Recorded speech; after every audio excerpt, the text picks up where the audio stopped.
And I believe the gospel is very practical. It's very spiritual. It's very liberating. It's very freeing. It's all those things. But it is very practical to me because it is a livable, living book. And so there it makes it very practical for me to be able to live and to be able to be a part of my life. I wanted to be a part of IMA, but I could never get a sponsor to sponsor me, to say the back reference letter to back me up. So those folks that are looking for a good place, the IMA is a really good place, but you have to find a reference, somebody to reference and say they are who they say they are. One of these days I'm going to join it and be a part of it. I want to be like Tim. Tim and I traveled for a summer in 1979, and I punched him one time when we were traveling. And that leads me to leadership. I am not an authority on leadership. I just enjoy asking questions. I enjoy kind of thinking about leaders and walking through why they made the decision, how come it came out the way it did. Leadership is very important. I don't understand sometimes what they say and what they're doing and what it's about, so I ask questions. I love asking questions. My grandmother, when I was a little boy, my uncles would be in the porch there in West Virginia. They were all older people. I can remember somewhere around 8 or 9, 10 years old, I just asked a lot of questions. And my uncle said to me, "Hal, stop asking so many questions. You ask so many questions." He was very frustrated with me at that point, so I zipped it. And my grandmother, who really was a lot of wisdom, she said, "I just want to remind you all something, that any time that Hal wants to answer a question, we need to answer it. Because Hal came here knowing something at 8 or 9 years old.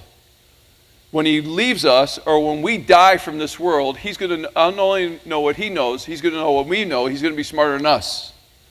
So answer his questions." I think, thanks, Granny. So when it comes down to it, whenever you go into a room like this, if you think you're the smartest person in the room, you're in the wrong room, because you're not that bright. It's about asking questions. I ask a lot of whys. How come? Why did it come out that way? You know what? I leave a little smarter, right? I'd rather learn free of charge from you than to pay the price for being dumb. For doing things I shouldn't do. And so this whole gospel thing. A couple of things I want to show, and these are going to be somewhat random thoughts, and I'm going to try to fire some out here for about 10, 15 minutes, and then I'm going to try to answer questions. Any questions I cannot answer, I'm going to tell you Ron Bishop has the answer for it, Sam has the answer for it, and we all know that Bishop Ron has the answer for it. This is Ron Bishop, and that's Bishop Ron. So when I think about the past, I always come down to I should have thought a little bigger, should have thought a little bit more detail. A missionary, one of the missionaries from our church came by to see me. His name's Seth, and he came by to talk to me about details. And he looked at me and he said this. He said, "Pastor Hal, I know the devil's in the details." I said, "He is if you let him in there." And he looked at me. I said, "Keep in mind, we're going to coin a statement right now." He said, "What is it?" I said, "There's a Holy Spirit statement. The dream is in the details. When we forget to take care of the details, the dream can leak out or just wander away or just leave. Keep in mind, as John Maxwell says, that all ideas have a shelf life, so write them down as quick as you can. Because they expire, they run out of their energy, and they just kind of stop because they're ideas that we just let go right by us. And we dream about bigger things. Pam always wanted to be a pilot. When she turned 50, I talked to a guy who was a pilot in the Air Force, and we got to talking about the simulator, and he worked it out for Pam to come sit in a simulator and to fly a big plane in a simulator. The interesting thing about the simulator is you can do all these big things and get out, and you're still the same. The beauty about asking questions and getting to know people and going through a simulation of what they've been through and how they've landed their plane several times is you can open up the door in life and come out and learn from it, and you can say you've been there. There's nothing wrong with that. And so when we talk about leadership, when we talk about lead, I'm looking for leadership points that work here in America and work anywhere in the world. Of course, we all know that the number one leadership principle that works anywhere in the world under any situation is servitude, is to be a servant, is to be willing to wash feet, is to be willing to be the being Christ, not just doing Christ's works, but being and then doing. And if we're not careful, we're always doing and then kind of being. It really comes down to being. The longer I am a believer, the more it really comes for me is being. Spiritual growth and leadership growth are our responsibilities. Spiritual growth is not God's responsibility. It's my responsibility. I tell our staff, Michael is here, I tell our staff, if you study enough, the old sage, if you study enough just to preach a good message, teach a good class, or to teach a group, you will literally dry up. If you're not doing the extra time of devotion, of studying the Word, of seeking God, and then separating study to reproduce in other people, the reproduction in your own life will shrink to minimal to nothing, and your doing life will be pretty good. Because when it comes down to it, God gets the glory, we get the good, and if we get the glory, there's no good involved. So when it comes down to leadership, who really gets the glory? Let me talk about teams. We heard some during this last few days I've been here, and I'm sure you always hear it, and it is at your church. You hear some great playing of instruments, especially ones with strings. The thing to keep in mind about strings is a guitar, a violin, a piano, is tension is what keeps the instrument tuned to play at its best. You and I need tension. Not aggravation, although that comes, but tension.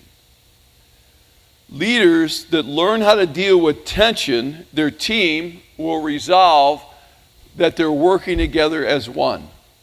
1 Corinthians 1:10 says that we're all saying the same thing, that there is no division among you. We constantly work at this on our staff. We constantly start to say, okay, is that what we're saying? When we become lazy in that, then what happens is the whole thing becomes lazy. Always keep in mind, and you know this, I'm just going to remind you, there are 365 days in a year. There's only 52 Sundays. And at best, your most committed people, sorry for everybody here, your most committed people, the larger percentage of those people will probably only come between 30 and 45 of those days. So right away, you start at they're only getting about 10% of what you say.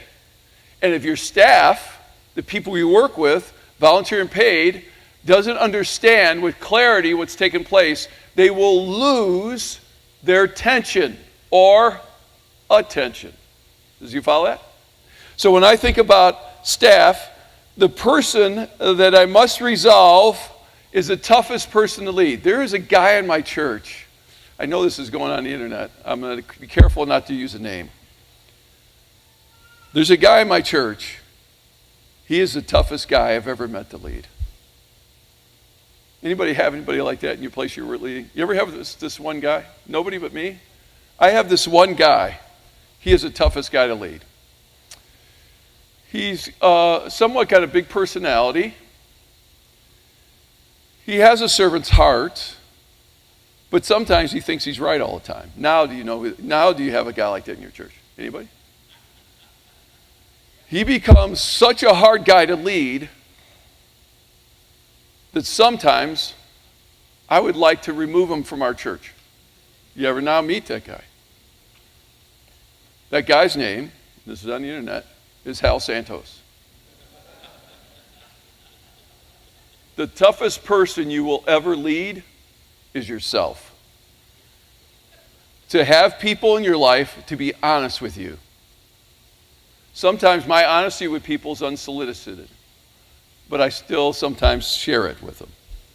It comes down to the toughest person that you lead is yourself. Always keep in mind with your staff, I reminded my staff a few months ago, is that there is, when we speak in our meetings, now I'm going to say something if you're a staff or volunteer paid, when we lead in our meetings, when we're in our meetings, we must take away three things. We must do three things. One, remove the loss of face. That if I say this, they're not going to like it, and I'm not going to be on this team anymore. Eventually, I won't be here anymore. I have fired a few people in the process of where I'm at 33 years. I mean, that makes sense that people know that. I say fire. I never really have fired anybody. I just agreed that they would be better going somewhere else and doing what they're doing. They'll be better somewhere else. Nothing wrong with that. Someday they're going to be saying that to me. Hello? The second one is, it's not only the loss of face, but it's the loss of place. If I speak up in our staff meeting, will I lose face because I'm transparent, and will I lose place? The big thing that we want to do is have, here's a word I learned going through school. It was a word I didn't really know before, didn't really need, and still I don't know that I understand. Collaboration. That's a collaboration. We need collaboration. Michael, who's on our staff, and other people, I don't do it perfect. But I found out, this is a little bit, a snippet I shared at Pastor Warner's place. I found out that Hal Santos, as a person, as a Christian, as a follower, and I'm going to challenge everybody here, young people alike, if I could change one thing about my life that I would work on for the rest of my life, what would it be? Now think about it. If I'm going to lose face, and I'm going to lose place, and I'm going to have collaboration, the one thing I want all of our staff to know, anybody I come in contact with, ministers, people call me on the phone, I ask them this question. I messed with a pastor and his wife last week. I said to him, I want to challenge you, keep you accountable for this, for 1 week. Let me know, read Galatians 5, 22 and 23. You might want to write that down. I believe if you're not a believer, you can still read these 9 fruits of the Holy Spirit and ask yourself, make a definition of each one of them. If I could change one of these things, and don't jump up and just say what it is right now. But if your spouse is here, I would encourage you by this time next week is to ask them, what is the one fruit on the 9 fruits of the Holy Spirit that if I could change, it would change the rest of my life. If you're a pastor, missionary, and you're leading a church, I'm going to encourage you to find out that one, every believer, find out that one thing you're going to spend the rest of your life to change. You say, oh man, Pastor, I have 2 or 3 of that. Patience, this over here, love, peace, joy. I got 3 of them. No, you probably need all 9 of them like me, but there's going to be one. You follow that? Before we leave today, I want you to make a commitment to your spouse that you will find the one fruit, Galatians 5, 22 and 23, the one fruit that God spoke to you need to change. Give it a whole week. Now don't look at your wife and say, well, I need to change this, don't I? She's an all 9 on you right now. She just thinks that, and you think the same, 1. And so I started to work on one thing, and it was kindness. I shared with you last night that I needed to be kind. I'm not a mean guy. I am a little bit blow the horn too much when I'm driving, and I can get short with people. And if I feel like I'm close enough with you, I can be vulnerable. I might get short with you. But still, I got to be kind. And that's the thing I've been working on for the last couple 3 years, is to be kind. Hopefully Michael can say I'm a little bit kinder to him than I was or have been. I don't know, I'm probably more kind to him than anybody in his life besides his wife. But when you start to look at it and you start to think about it, what is the one thing? Does everybody follow that? Say yes, no? What is the one thing? If you got every couple, every young person, if you'll find out that one thing. Now, if you lead a church and you're the speaking person and part of the teaching team, I would challenge you to take the summer, take 9 Sundays, because you need something through the summer, and teach on each one of the fruits of the Spirit, challenging everybody in your church that if they would change one of these fruits of the Spirit in their life, just one, they would commit to 1 year to the rest of their life changing that one thing, and just have that a series through the summer. It'll literally bring some interesting talking points in your church. People will then start to say, I need to be there because I know they're going to talk about my husband today. But it really comes down to one. Well, what does that do with the whole team? When you get your team together and you say, what is the one thing between you and I? If Chad was on my team, I'd say, Chad, between you and I, what is the one thing? Think about it for a week.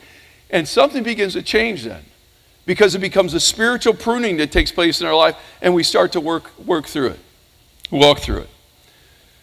Through that process, as an executive team, whatever that means, executive team, myself, our seniors minister, Michael, our music minister, and our youth minister, and our children's minister. We meet on Wednesday mornings. We've been going through a book called Advantage. That book has really helped us, and I recommend it to you. Michael has it with him. He also had some handout sheets that we work through to have a game plan. If you want to talk to him about it, he's got equipped to do it. If you have any quick questions about it in just a few minutes, you can ask about this book. We've been going through it. I don't want to exaggerate. How many months would you say? 3 or 4 months. And we probably, let's say it's 4 months, 12, 16 Wednesdays, we probably hit on it 10 to 12 times because of scheduling and everything. But it's become an intentional priority that we walk through it together. But before we started that, we started talking about what's the one thing you need to change. Just kind of giving it to them to think about, the one thing you need to change. Because if you remove tension, the guitar doesn't sound that good. If you put too much tension on it, I realize it'll break. But what is the perfect tension that you can take? Remember, being a leader is handling weight and how much weight you can handle without breaking. And it's coming to place, not even getting that close. 2 Timothy 2:2 says this, gives a real easy 4-layer depth. Paul gets a vision, passes it to Timothy, Timothy to faithful men, and then to others. If us Pauls try to go to others without following this pattern, it causes a lot of confusion. I will tell you real quick, and then we'll open up for some questions. You can ask any question you want to, is this. Most of the criticism I've ever received in my life has been because people did not understand what I was talking about. Remember, they're there about 10% of the days that you carry this burden, they're there about 10 to 20% of those days. Hello? Any given Sunday, the big statisticians say, any given Sunday is about 50 to 60% of those people who call church home. I don't know how it is there. I don't know how it is here, but there is a small god, a demigod in our community that's become quickly a god, is sports. They're gone all the time. We might have 60%, so that way when you do series, they are able to keep up with what's going on with the church. I would encourage everybody to get a church app also. We have people that have their app on their phone. They put a bud in their ear. It's criticized because people say, well, you're encouraging them not to miss church. No, I'm encouraging them to stay connected to the church. So the church is going where they are. I'm not a softball, volleyball player. I'm not anything. I'm not an athlete anymore, but I did get athlete's foot a few years ago, and it's been a real pain. Let me tell you about staff real quick. Let me give you 3 easy things. One is, whenever you look at a football game, and I may do that, basketball or whatever, but let's look at a football game, is the plan must be clear and it must be measurable. You'll hear him say it's 3rd and 6 yards. It's 2nd and 10. It's 1 and 30 because of penalties, because we're back here. So it must be clear what the play is for that time. The second thing it must be is measurable. How can we measure where our finances are at? How can we measure if we're getting leaders? I do not pastor a mega church. I have helped a dozen churches grow over 33 years old. There's people that have left our church and gone and helped other churches within a mile to 10 miles of us. I pastor a mega community. I have 12 satellite churches. The other 11 don't listen to me, and one I pastor at times. But the beauty of it is because we must be clear. And then it must be measurable. Measurable is, we've come 3 yards, 4 yards, now we got to go a little bit more. You follow that? The third one is this. What do we need to change? That's the toughest one. When you sit with people, no matter if they're my age, where I was never good enough for my father, or millennials that think they're not good enough, both ends of the bookends are the same. When you make me feel I'm not good enough, or I'm not getting it done enough, but find a place where we can talk about, it's not that it's not good enough, it is how can we get it a little better. Let me tell you about Nick Saban.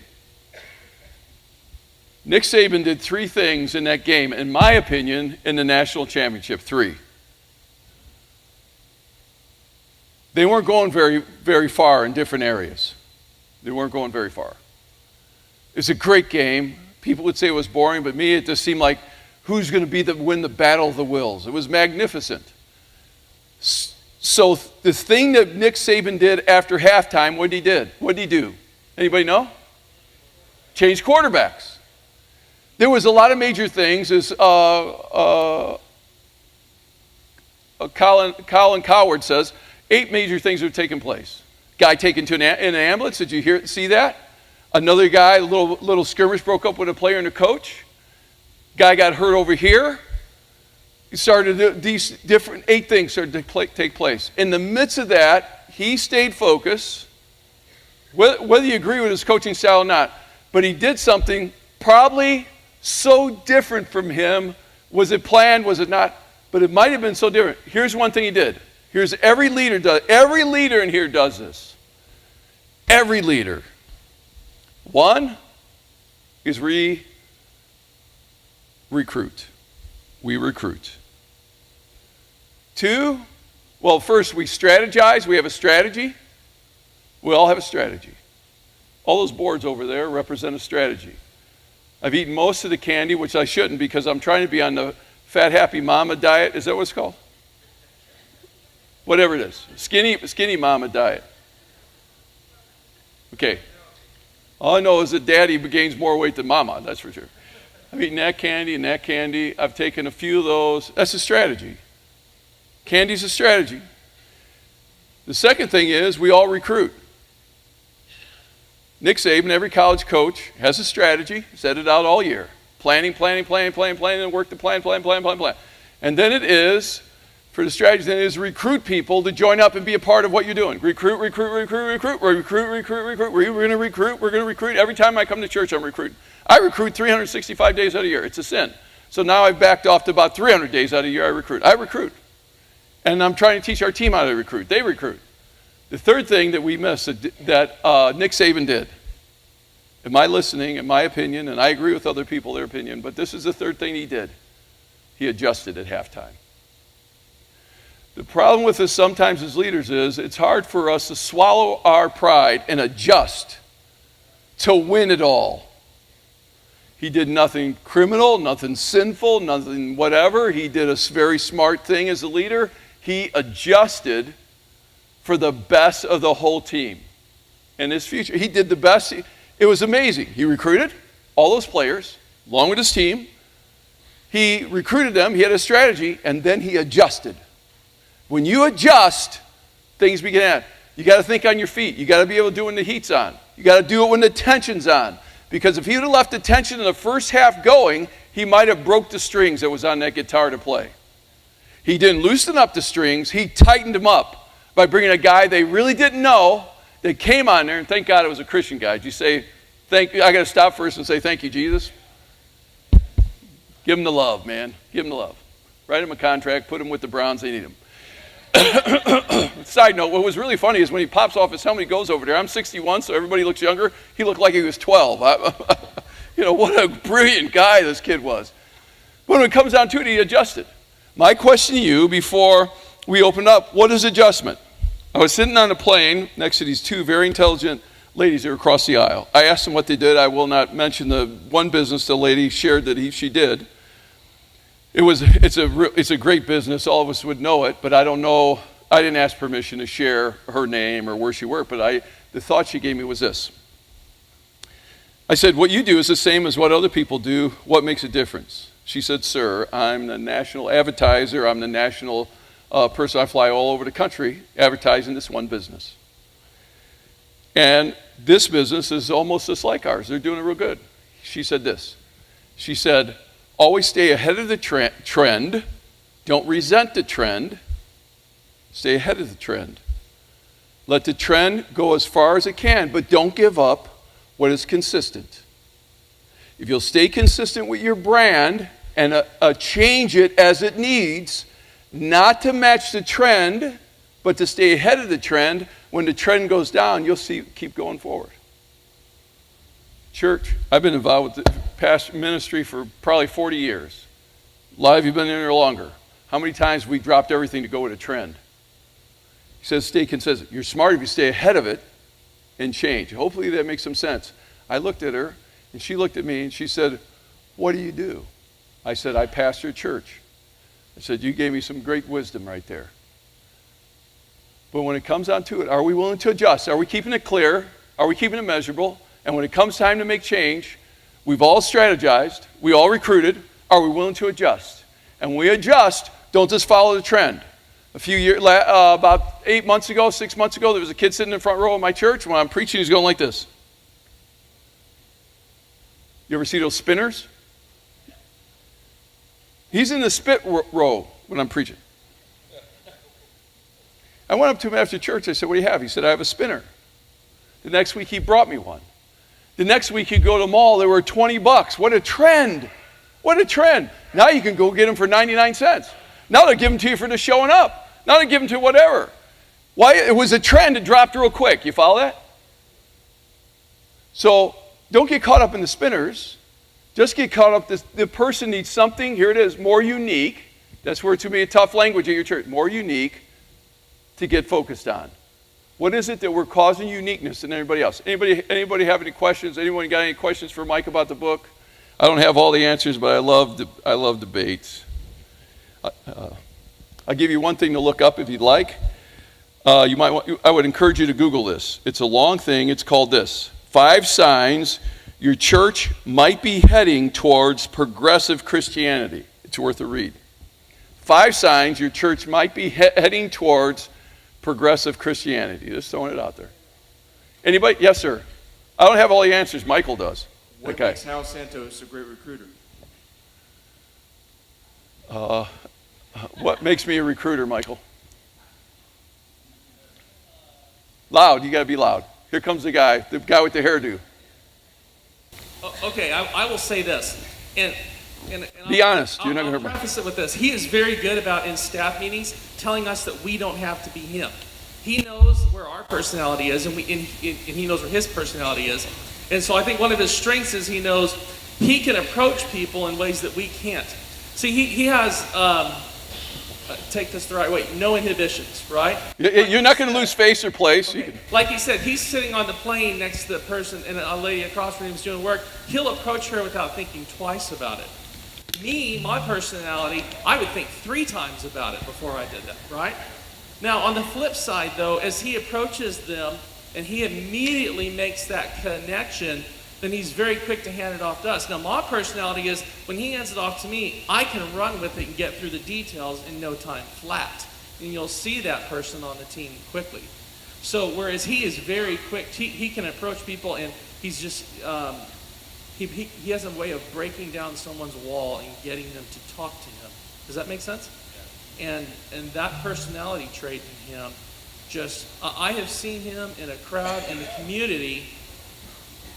I'll share a quick story. Something probably within the first 3 or 4 months that I was working for Pastor Hal, we were out in the community. A guy walked out. He saw a football logo from one of the local schools on the guy's jacket. He started talking to the guy. I thought he knew the guy. I literally thought he knew the guy. And then in carrying on a conversation with him afterwards, I realized he didn't know the guy. He saw the guy's logo, instantly used that as a connection to break the ice with the guy, and started a conversation with him in the parking lot. Now the way my brain is wired, I would have never picked up on that. But he picked up on that right away. And he sees those signs and is able just to approach anybody, break the walls. He gets to know them. It's not a hard sell. It's not a, hey, you're awesome at this, can you come do this? It's a, hey, tell me about yourself. And then 5 minutes in, you feel like you know the guy, and then all of a sudden, you've made that connection, and it's a little bit more responsive to people. I recruit with a yes. If you come up and say, I'd like to start a widget ministry, I'd say, man, that's a great idea. What I'd like for you to do is go through Growth Track. Have you been through Growth Track? Well, no. I'd like for you to go through Growth Track. And then we have people on the team that really would like to get widgets going. We don't want to start something new, but we'd like for you to be a part of widgets. And see, now all these guys say the same thing. We're all saying the same thing. Then we would like for you to be, well, I know more. Well, then you're going to come and say, well, they really don't want, you probably know more than what Growth Track. No, you stay with the plan. I'd like for you to go through Growth Track. At the end of Growth Track, there's a simulation. It might be you're really good with widgets, but it might be really good you're better with hammers. So why don't you go through that and be a simulator? It takes you 4 steps. Go through it 4 Sundays in a row. At the end of the time, the assessment comes, and it'll be great for.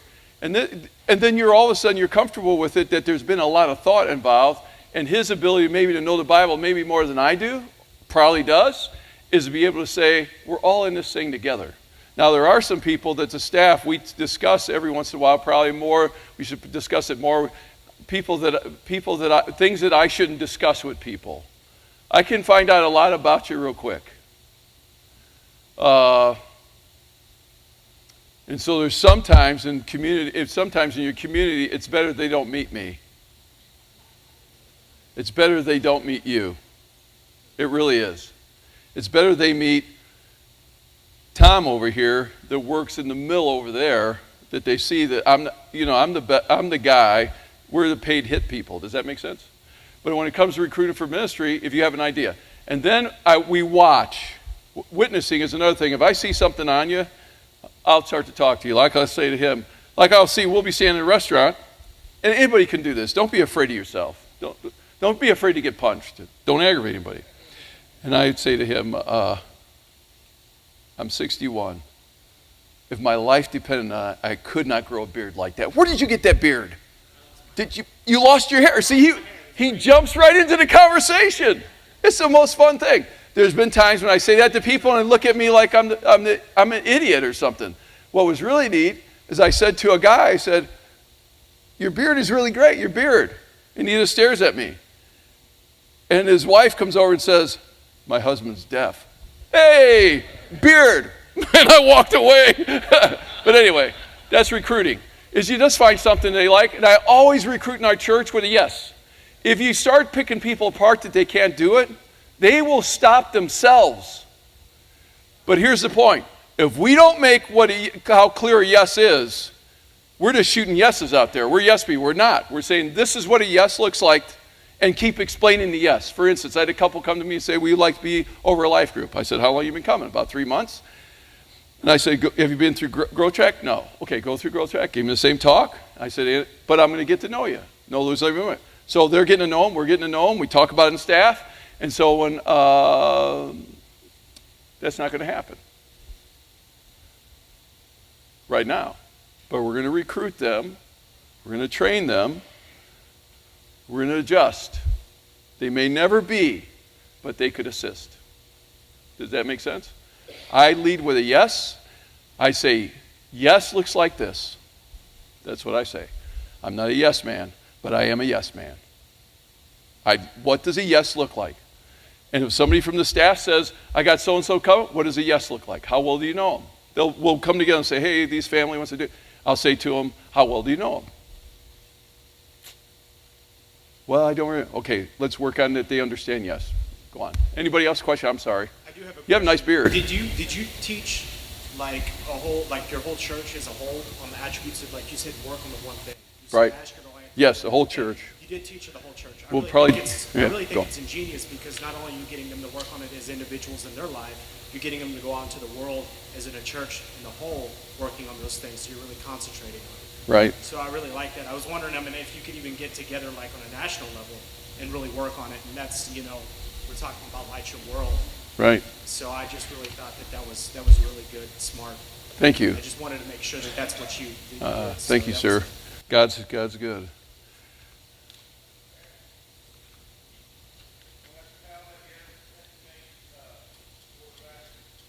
Have I changed quarterbacks? Yes. Okay. Depends which quarterback you're thinking about.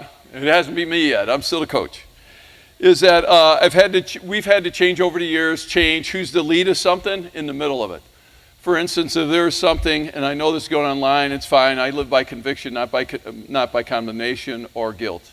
But it is that if somebody's living an immoral life, we quickly bring them in, talk to them, love them. Why is that? Our church is driven by relationship.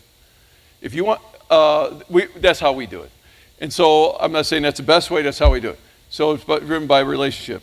If there's something immoral happening, we don't just act like nothing's happening. We love you, and we walk through it with you because ministering to you is more than you ministering. And so then we bring them in. We've had to remove people. Now, we tell them, if you want to let everybody know about it, we advise you not to. Because let me tell you, there's some things, For him and him. It's none of your business. You're members of our church. It's none of your business. There's some things that I don't even discuss with everybody. I just say, this is how we're going to do it. We're going to bring in a couple accountability people to help you, to assist you, to help you grow. We make it clear, measurable, and how we can make it better. And am I saying that right, Michael? We just kind of say we're going to do it. No, we advise you to just leave it alone. And after you're married or after this happens or that happens, then we'll work towards ministry. Up to that point, we're ministering to you. We change a person in key places at times doing that. Does that make sense? Pastor Sam? Does that answer your question? Okay. Does everybody understand that answer? It's tough. That's pastoring. Yes, sir. What about not a moral issue, but a competence issue? Moral issue, he says, what about a moral issue or a competence issue? That was a moral issue. Right. So a competent issue is, are they able to do it? Yes, we have.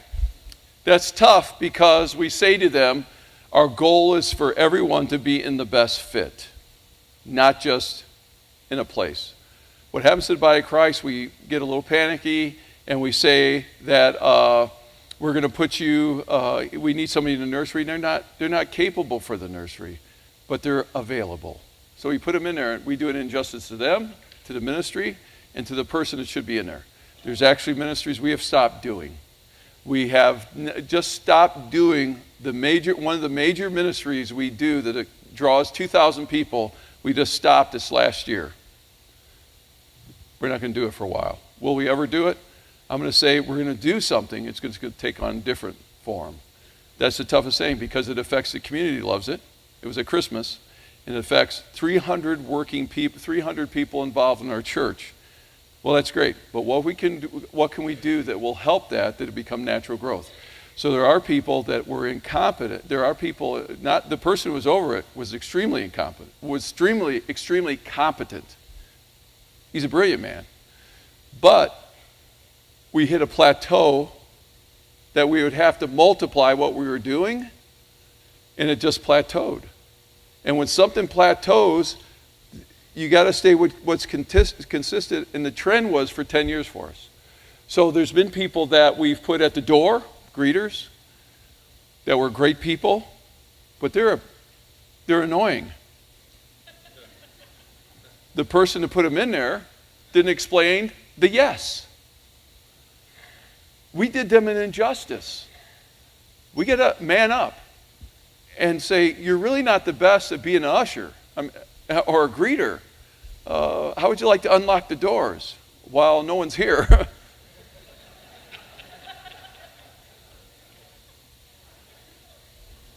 That's happened over the years. What if it's a person involved with children's ministry? That has happened. It wasn't that they can't reach the children. They didn't get along with the rest of the workers. You have to be able to do both. I mean, if the kids don't like you, they'll tell you off. I mean, kids are wired that way. They act like their parents. But the workers are ones that you have to gently say, we did not have you in the best fit. It's tough. It's gut-wrenching. But it's either that or act like it's not happening. And whatever you act like what's not happening will affect you. I'm going to find you a great quote, and I'll be able to answer questions to do this while I look for this great quote. Anybody else? I'm going to find you this greatest quote. In pastoring and other venues of ministry that my wife and I do together, we have our core group of leaders. Right. You've already in part answered that question, but the question I have, but do you subscribe to the philosophy of just raising up in mass, leaders and then kind of culling that out? How do you work through that? Well, there's people that are much more brilliant at that than me. I drive it strongly by relationship. We do leadership training. It's really driven by relationship with our church. Now, Warren, if I understand him right, he gets a crowd and then he builds a core out of it.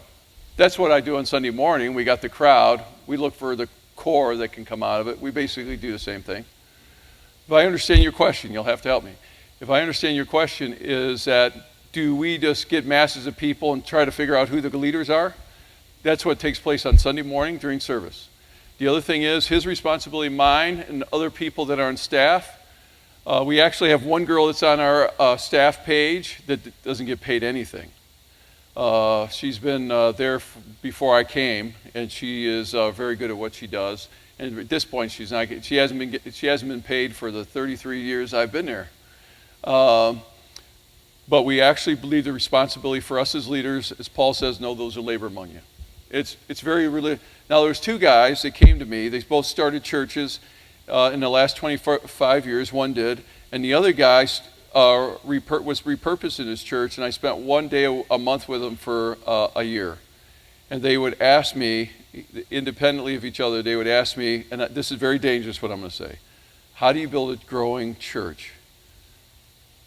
I said, you don't do it the way I do it. I build it by relationships. I build it by knowing everybody that comes here. It's just my personality. If you want to build a big church, don't be so close to everybody. Your closest friend, you got to be careful.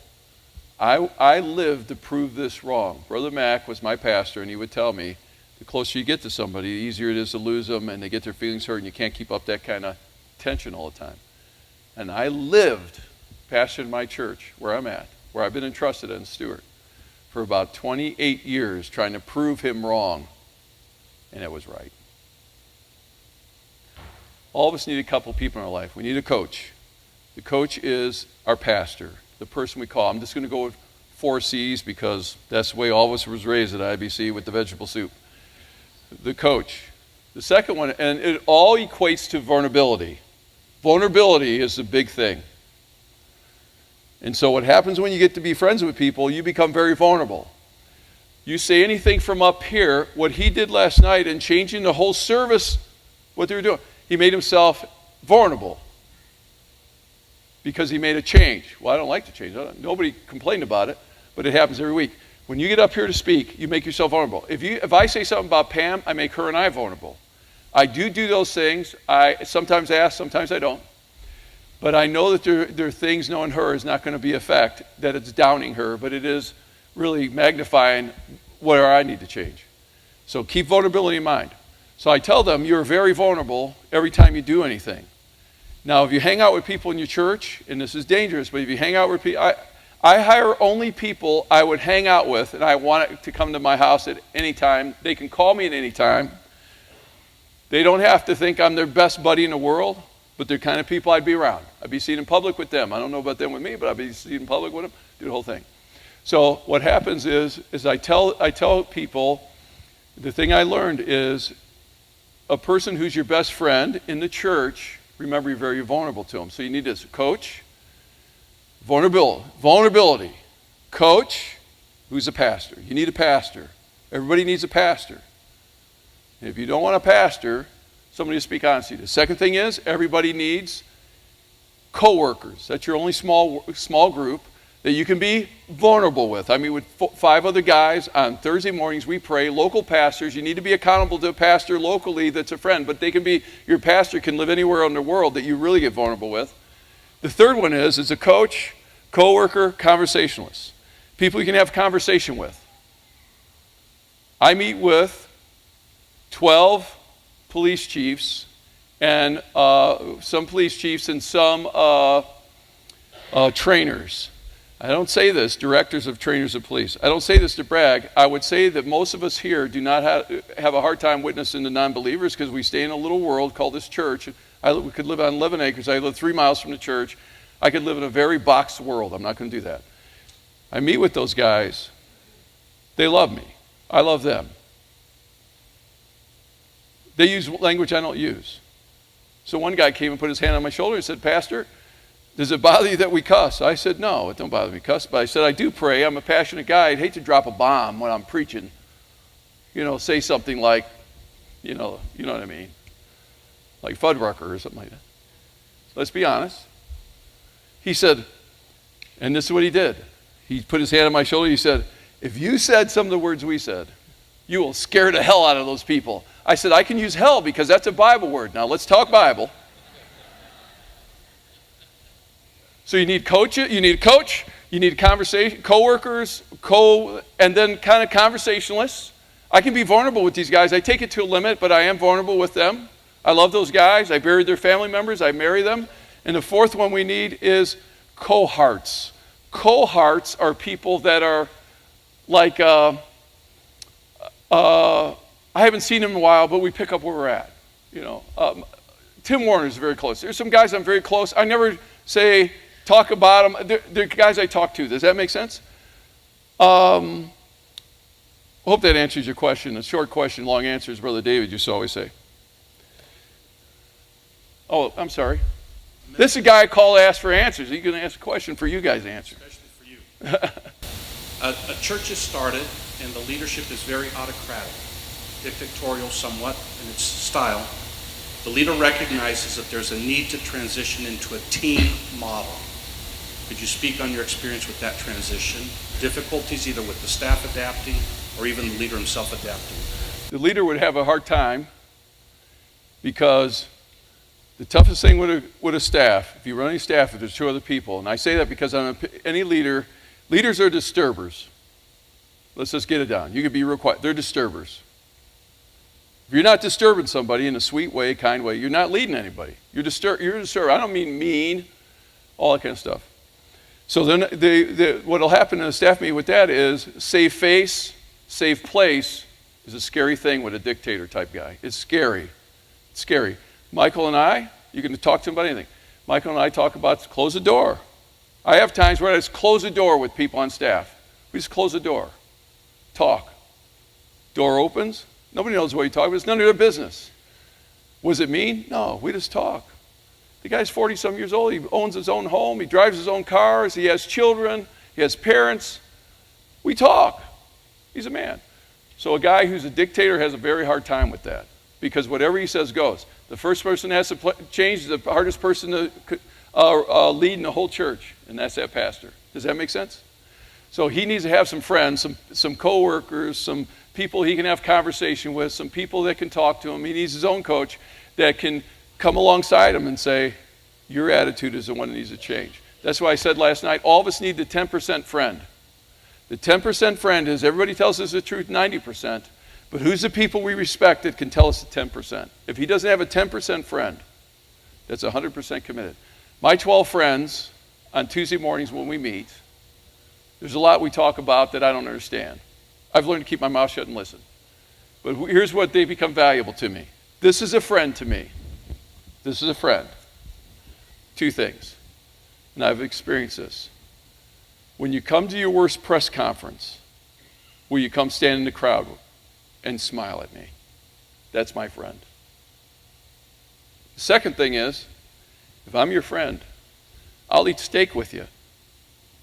I'll be there for the steaks, but I'll be there for the mistakes too. Think about that.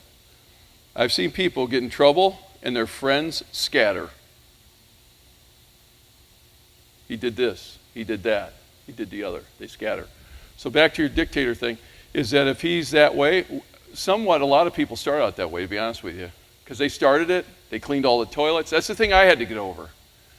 How come these guys, they won't clean toilets? Now the staff I have now is a great staff of people. I don't just say that because Michael's here. I've said that everywhere I go. Great staff of people. Are they perfect? No. Are they wanting to grow? Yes. And so I'm trying to answer your question in a way of saying be a tough guy. I've worked for guys like that before. And it's my way or the highway. You'd rather take the highway. I can do something else. But relationships have to be that important to me, a friend to me is it's never inconvenience. I can call him at 4 o'clock in the morning. If I call you at 4 o'clock in the morning, you tell me, do you know what time it is? I'll probably never call you again at 4 o'clock in the morning. If you call me and I say, what do you want? You probably would never call me again. When it's an inconvenience. I'm trying to answer your question because that guy needs a real straight talk because the whole church has become about him and not about glorifying God. I hope I'm helping. That you got a good question. What's your thought on that, Philip?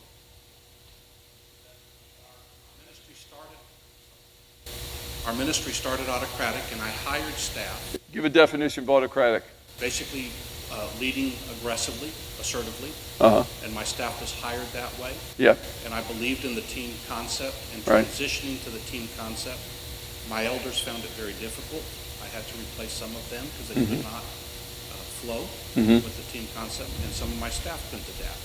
And it was a heartbreak for me because I prided myself in the longevity of people with me. And it was difficult for me to change, and it was difficult for them to change. That's why I was asking your experiences. If you had My experience too is that leaders are disturbers. The second thing is leaders must have an opinion. If I ask you your opinion, and it's you got to have an opinion. Have an opinion. You might not agree with it 2 days from now, but have an opinion. But I would say there's some people that we've had to move from different places. Some people it was better they went someplace else. So I know the pastors in the community, so I say, this pastor down the road is a dear friend. You could do it. The guys I meet to pray with on Thursday morning, there's 5 of them. It's no holds barred. It's almost group therapy. But I would tell you, you made the right move if you're the guy. But you got to have an opinion, and you got to remember that it's disturbing. You disturb people's lives. Jesus did. We want to stone the adulterer. Really? Really? Really? Let him with the first stone? Jesus wasn't advocating adultery. He was saying, you were there for the steaks. Be there for the mistakes. Hello? I have friends who have made some mistakes. And I told them, I said, I'm coming to your house.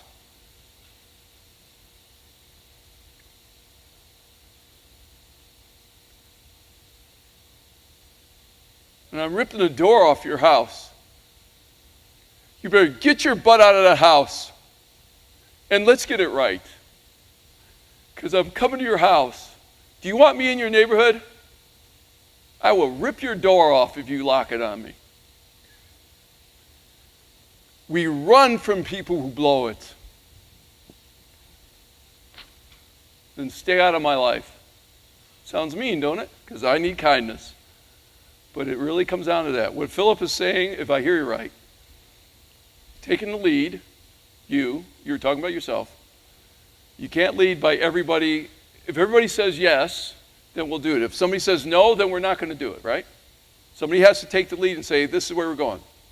The pastor is the chief fundraiser. The pastor is the chief vision caster. The pastor is the chief delegator of authority. And remember, vision is imparted, not delegated. Vision is imparted. So he's the chief imparter. He imparts things. But I'm going to tell you, missionaries, pastors, pick your friends. But remember, I went through all that schooling. The thing I found out about me, a few things. One is, I'm going to be authentic to everybody. I'm just as authentic now as at our church. I have said but, and I have said teats before, and like people gasp. I'm sorry. But the thing that I will tell you this, I'm learning to be authentic with everybody and vulnerable to very few people. Nowhere in the Bible does it say that God's ashamed of us. He said, Adam, where are you? He said, I'm hiding. Most of us hide. I've asked couples here, how is your marriage really? Let's stop hiding. How is it really? Not how's your marriage, because your wife's going to defend you, your husband's going to defend you, and you leave here like liars. How is it really? Does that make sense? Am I hitting anything close, Philip? Somebody in the back over there wanted to say something? We have to have Philip explain things because he's like a Webster dictionary. He uses those words. His wife's got to be brilliant. Did you have a question for me, Tim, or did you want to defend yourself why I punched you? 1979. Punch me, and he did knock me out, just so you know. But anyway, you talked about staying ahead of the game and staying ahead of trends and things like that, and making the transition from the one dictator guy to team ministry. What do you see, or what do you sense where the leadership concept, group concept would be going in the next 10, 20 years? You see changes, or Is there, yeah, what do you see coming? Oh, that's a great question. If a guy could write that and predict that, man, Tim, these guys from Wisconsin, they have some. I would say somebody always has to take the heat, in my opinion. Somebody always has to be the front person, and that's usually the senior guy. There's some churches that the senior guy, say this delicately, really should be an associate, because you got to know how to handle tension. I'm not the greatest at it. But I see leadership going to where it is more with, as I said, clarity. Got to be real clear of what people are committing to. I went on an Alaskan survival hike. We went 4 miles. It took 6.5 hours. The guy that was leading us wasn't telling us where we were going. He wasn't talking to us. He was a great guy. He's Iron Mike, I called him. We were walking across lakes. We were doing all this stuff. And he came back to say, hey, there's a group of Girl Scouts who are going to beat us there if you don't hurry up. Well, I've never been on snowshoes and all this stuff before. I fell through the snow, the whole thing. And he came back, and I said to him, I said, Pastor Mike, if you tell me one more time, now my tension, if you tell me one more time that the girls are going to beat us, I'm going to punch you. You don't know me. I don't know you. He goes, Pastor Hal, little tension. And I said to him, 3 things that I want to know. And this is guys, but this is 3 things I want to know. This might help you, Tim. Where are we going? How long will it take? And what's expected of me? That's all I ask. I get a menu. Where's it going? What's expected of me? What will it cost? I'm looking at it. How long will we be here? Some restaurants, like Pam and I did the other day, we closed it, left a $5 tip, and we left. It was inconclusive. Very seldom. Didn't tell you that it's going to take an hour for this guy to come back to wait on us. We have a 15-minute lunch. Well, I just had 4 of them. Where do you go? So I think, Tim, leadership is going to be real clear. People want to say, what do you I think millennials, I'm not an authority on them. I don't know that anybody is, to be very honest. I don't think millennials but I was in Peru, and we counted over 24 different millennials with backpacks on, independent of each other, hiking everywhere, staying in hostels and all that kind of stuff. Not me. I like to know where we're going, what's expected of me, how long we're going to stay there. But I think that's still the same. I do. Let me read you something. This is 25, 30 years old. I have 150 copies. Pastor has opened up this is something we retyped with the credit to Pastor Tommy Barnett. Has anybody heard of that guy? He writes a book, and he says, the leaders are in the house or something. What you need is in the house. Well, 25, 30 years ago, I was with a bunch of pastors down in Walker, Louisiana. My pastor then, Pastor McMasters, he was sitting there, and he asked Pastor Tommy, he said, could you tell us what builds the relationship, and I think this is going to come full circle, what builds the relationship of pastor and church? Without a note, he started talking, I started writing. It's like Ron Bishop. He writes down everything you say. He's got it down. I started writing down with this old gentleman. I mean, he's walked 100 miles to raise money for these inner city mission things he has. He started to say this. Express love openly, look deeply into their eyes, and hug and put your hand on their shoulder. These are 1. 2, learn to listen to your critics. 3, never strike the second blow. 4, be quick to apologize.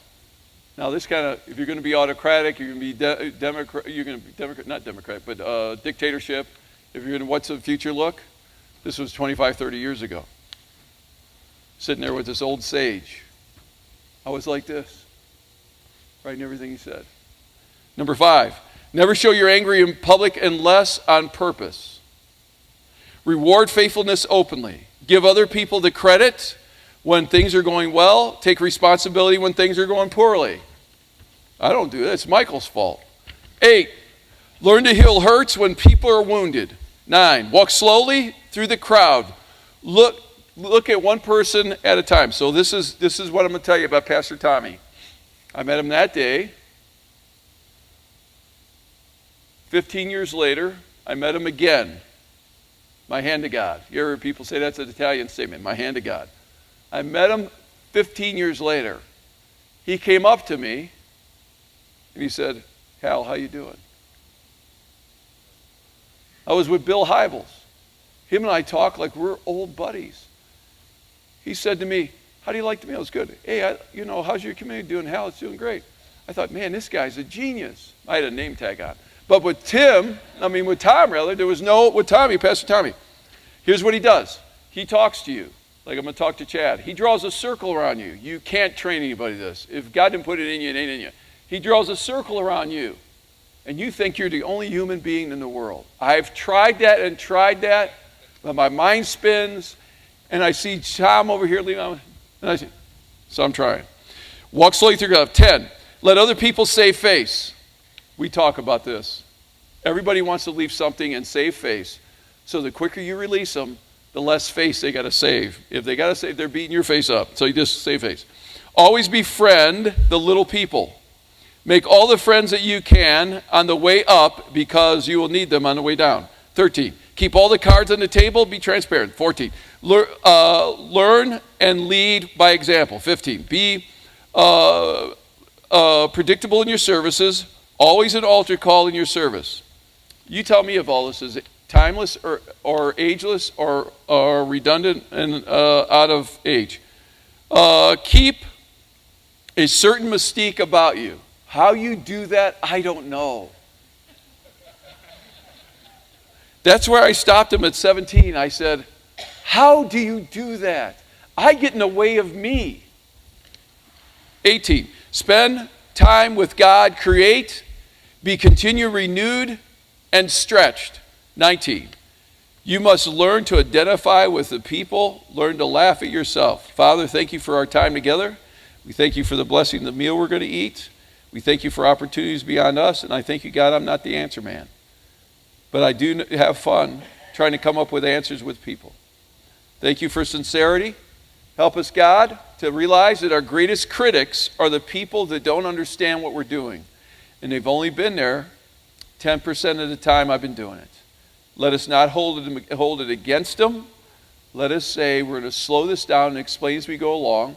We're going to let Easter be Easter, Christmas be Christmas, preach a few biblical, solid Bible study series, and then have a few friends speak at our church. And realize really what happens is in relationships, in small groups, and in sharing vision from the platform. It happens on Sunday. What will we do beyond Sunday? In Jesus' name, amen. Pastor, thank you. We went over 22 minutes. It's Tim Warner's fault.